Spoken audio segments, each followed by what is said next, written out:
Hey guys, Bobby here with a video going over my color grading process for wedding films. This is video number 7 in my series all about how to edit wedding videos, where I'm taking you through a real wedding edit, all the way from importing and organizing to cutting, color grading, and final delivery to your couple. This is a very special video as it is sponsored by ProLuts by Henry Martins. This guy is an absolute wizard when it comes to wedding films, and I am always in awe of the color grades in his work. I've been a fan and user of his LUTs since he first released them a few years back, and you're gonna see firsthand the impact that they have on my footage in just a minute. Better yet, he was generous enough to offer you all 20% off of your purchase of any LUT packs at proluts.com with the code BURNS, which I'll link in the description.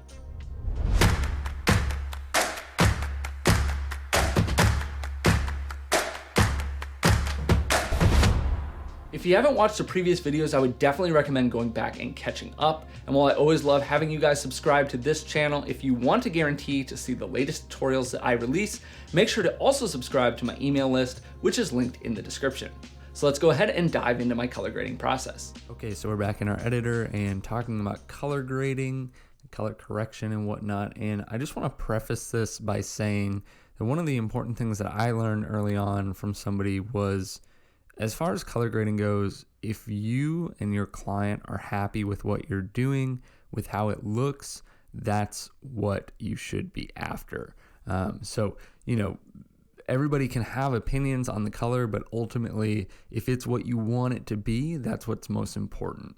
So I'm going to show you how I do it. Color, again, kind of like audio, is something that I do for our films, but it's not my strong point by any means. There are definitely other people that, if you want to learn more in depth about this, definitely talk to them or take their courses. So I have everything. It's all cut. It's all, visually outside of the color grade, ready to go. We've already covered audio and whatnot. So the way that I start is I always do, well, first I'll do a pass through. If I know there's something that's just like way off, I'll just get it a little bit closer. I typically don't do anything super, I don't do anything super intense anyways. But I typically like to have my LUT applied before I go in to anything too much. But I do, I could tell right away if something's, way blown out or underexposed, or like, maybe you, or let's just call it your second shooter or whatever you want, shot in, the wrong white balance or something. So if there's something like that, I'll go in and maybe just make some minor adjustments here. This wedding, there wasn't anything like that. Another thing like that could be like, if you shoot somewhere with some crazy blue up lighting everywhere and, stuff like that. But so you can do that if you want, or you can just jump right into it.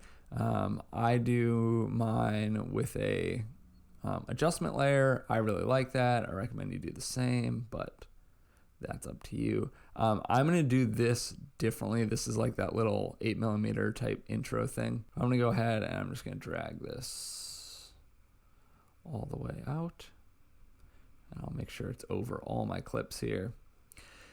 And then in the new Final Cut, you can just add a LUT, but I still like to use Color Finale. That's what I used before. You could add a LUT without a plugin. That's what I continue to use, mainly because I just like that it has other things built into it as well. So I open the controls here, and this is the LUT, window or whatever, the cube here. But there are other things you can do, and I like just having it on there. So go into the LUTs, and then what I do typically is I like to find a few shots that I think are kind of like my favorite shots. Kind of like your hero shots is what I would call them. And those are going to be what I kind of choose. I love Henry's LUTs. I typically use 2 or 3 of them, but I try to stay with the same LUT throughout a wedding. But I want to see which one I feel like fits, the couple and the mood that I'm going for and stuff like that. So I'll find a couple of those favorite shots. So I'm going to go with this one. Actually this one, just because the sky is like approaching blown out. And then let's find one with the sunset at the end of the night, and one with the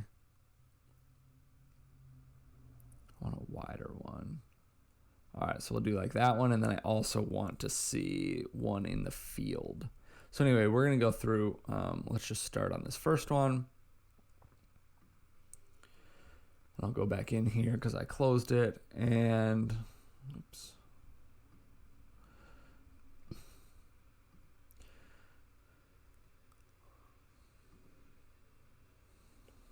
So this one is one, pretty much Yosemite and Austin are ones that I really like using.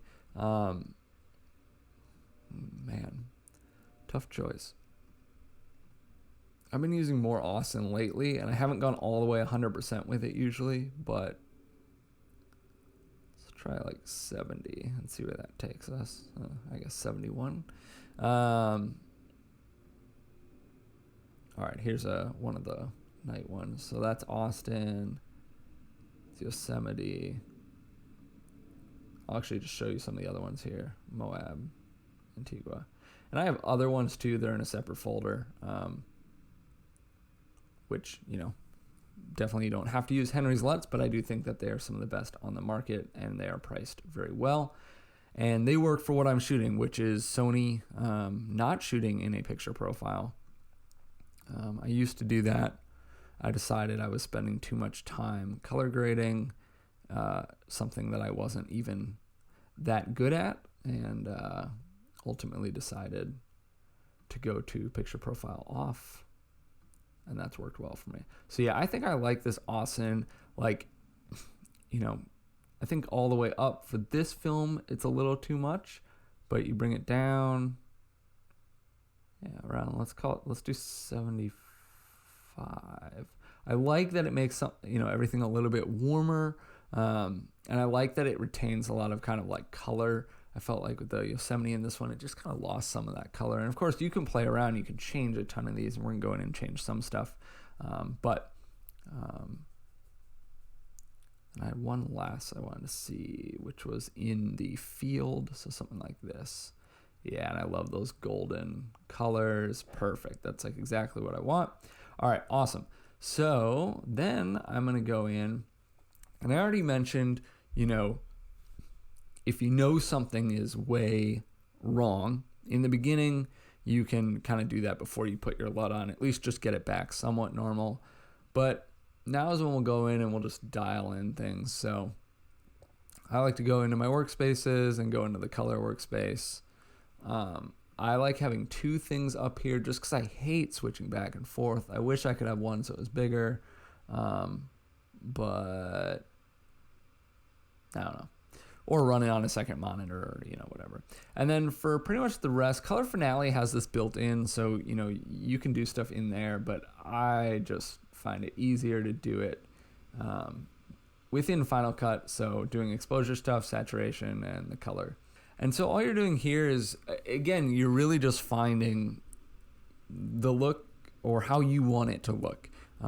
Yes, there is a science to it. Yes, above here is overexposed. Yes, below here your blacks are crushed. Yes, this shows you, how your colors balance out in different areas of, the frame and your midtones and stuff like that. But ultimately, if you're happy with it, that's what matters. So, if I want to say, especially before LUTs applied, I want to say, well, is this, proper white balance? I can read, some of this stuff and figure out, or is it properly exposed? But ultimately, if it looks like how I want it, then I'm happy. So I'm going to go in here. Like, I typically like to keep my highlights right around this, actually. So this is perfect. But I'll just go in and mess around. I like maybe bring my mids a little bit up, and then I'll usually put my blacks, or at least like the main blacks, right close to that 0 amount. I really like kind of the contrast that adds. So let's just look real quick. This is with it, without it. So just kind of brought those mids up a tiny bit, you can see. So nothing major. I like their skin. That's about where I want it. I like the way the greens look. In the mountains there. This is pretty much everywhere I want it. I mean, you can even see right here, there's nothing extremely out of whack. I like this color of the water. That's pretty accurate to what it was. So I like that we're able to kind of retain that. So let's go over here. I'll go to a frame where they're not mid-kiss. So this one, like, this is a little bit dark. Their skin is a little bit dark for me. So I'm going to move my mid-tones up again. Bring our blacks down. And I'm going to bump my highlights up a little bit just to get a little bit more in their kind of faces. Now I know that there's this going on. I don't want that to clip too bad. Of course, you can also do stuff like if I add another color board here and then do a shape mask, you know, if I really want to bring some emphasis over here to their kind of faces. And this is just gonna be really bad, but you know, you can see I can affect just that area. So actually that's not too bad. I like what that added a little bit. Let me just play through it and make sure.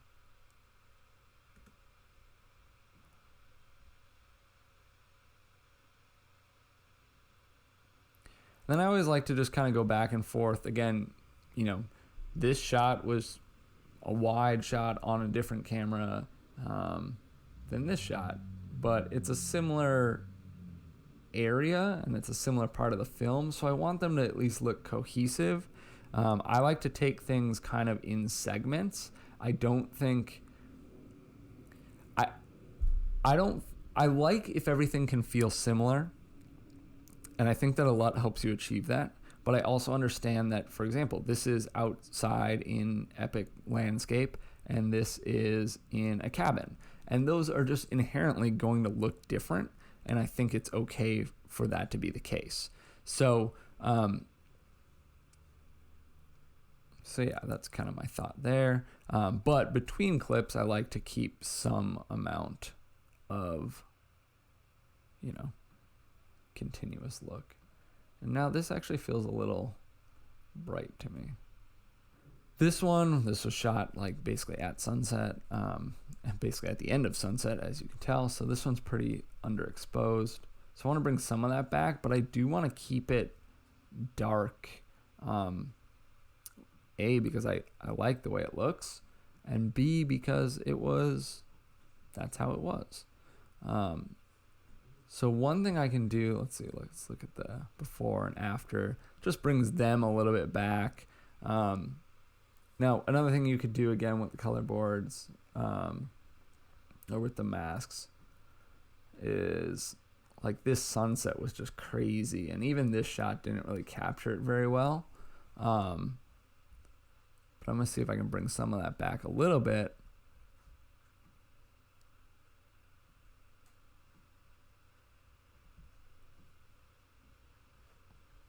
And you kind of get those mountains back a little too. Let's see if we can just get that saturation back. A bit of it at least. We're going to bump those up. I always like to do this where I'll just kind of put it all the way up just to see exactly where it affects. And then I'll bring it back down to a semi-normal level. And this is a way different location. So again, you know, I want some similarities, but you know, it's okay to be, obviously this was like barely any light in the sky. It was already way over past these mountains, and this is, you know, broad daylight, indirect sun to some extent. So let's just look at what these added here.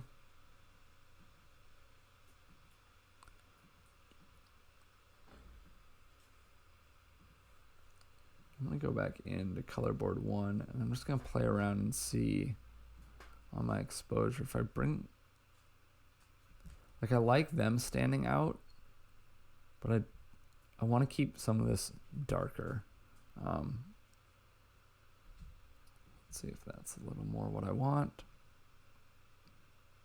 Yeah, I like that. You can almost see this like shift kind of here. But yeah, that's where I want.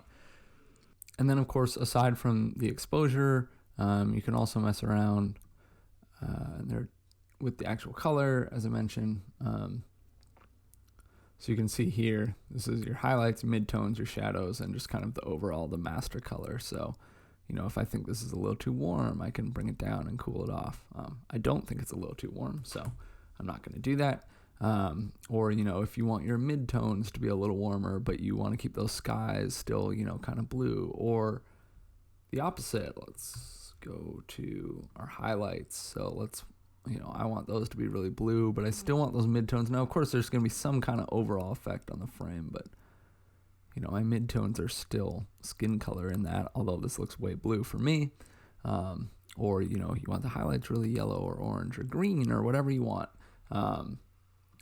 You can do that there. And then one thing that I do really like about Color Finale, as well as I think you can still do this, but actually I'm going to find a better, we're going to do it on this clip. You can do this within Final Cut, but I find it very easy, is to really go in and kind of select one color. And I like to do that with the vector tool here. So I'm affecting my reds right now, which is going to be a lot of like this wood color. And you can see I can change the hue a lot. So it's a little more yellow green. It's a little more like, red, purple, pink. So a lot of times I'll use this for skin especially. So if I have some skin colors, skin tones that are, way too orange. I don't know if I really have any here. Or like this. Let's throw it on here. Like this, to me, their skin tone is a little, maybe it needs to be a little more like a little warmer and a little more saturated. So we'll play around with it, see what we get. Oops, got the wrong one here. So I'm going to do that with reds again. So let's look here with the hue. So you can tell that makes it way more pink. That makes it more yellow, Simpsons color. But at 0, I think it's a little green. So I'm going to go, let's bring a little warmth in there. And the saturation all the way down, all the way up. And just like I mentioned on the sky, I like kind of doing that with this, where I'll put it all the way up and just see what it's affecting. So maybe like there, just gives a little more life to them. And then luminosity, so you can see here, like the brightness, darkness. And that might be part of it too. Like their skin actually looks all right. But maybe I'll bring it down just a little bit. Just get it a little closer to where I want it. And so if we take a look here at what we did in Color Finale on that shot. So this is with it, without it. So of course you see a lot in like that red tie, but you see some subtle difference in their skin tone as well. Like if you look on her back or on his cheek.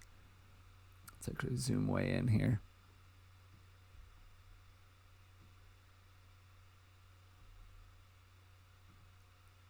Without, with it, without, with it. So it just makes it a little bit better of a skin tone.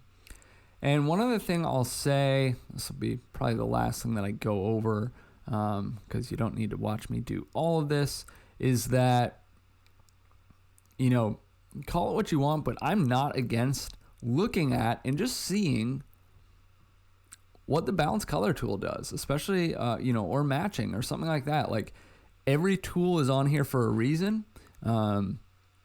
Sometimes, time is money, and sometimes this can nail the look you're going for. That's not really what I want. I like it a little darker. Let's try it on this one. These, of course, I've already done stuff too, so maybe not the best option. Like that, too warm for me. Bring it back here. But sometimes it can make me see like, actually this is, a little blue, and I'll go back in and I'll change it. Now, of course, I feel like a little blue here is just kind of, well, not blue, but not super warm is kind of what I'm going for here. Or let's try this one. Let's see what it does. So that's probably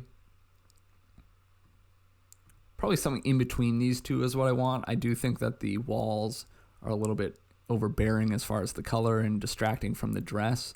I think this is probably a little too blue, green, whatever for me. But just to say it because I think it's important, sometimes that tool can work well. It takes a second to just try it out and see, and there is nothing wrong with turning it on and seeing. If nothing else, it can give you an interesting perspective on, what your footage might look like in a way different way, and it could maybe tailor what you kind of go after based on that. So, I'm not going to make you guys sit through this entire thing as I do it, but that is pretty much my process when I color grade. I'll go clip by clip, just like this. I will make the changes I need to, both in the exposure, the color, and that's for the most part after I've already applied the LUT, because then you can see how it's affected. And actually Henry has a great video on this about showing kind of how exposures can be affected once you've already applied the LUT versus if you haven't. I definitely recommend checking that out. And of course, again, check out his LUTs at Pro LUTs. Again, I think they are some of the best on the market, and I'm happy that they were willing to sponsor this video. I've been a long-time user of those LUTs, and I highly recommend them. So that's pretty much it, guys, as far as the color grade goes. I'm going to work my way through this entire thing, and then we'll move on to delivery, the last video in this series. If you guys have any questions, leave them in the comments below, and I will see you in the next video.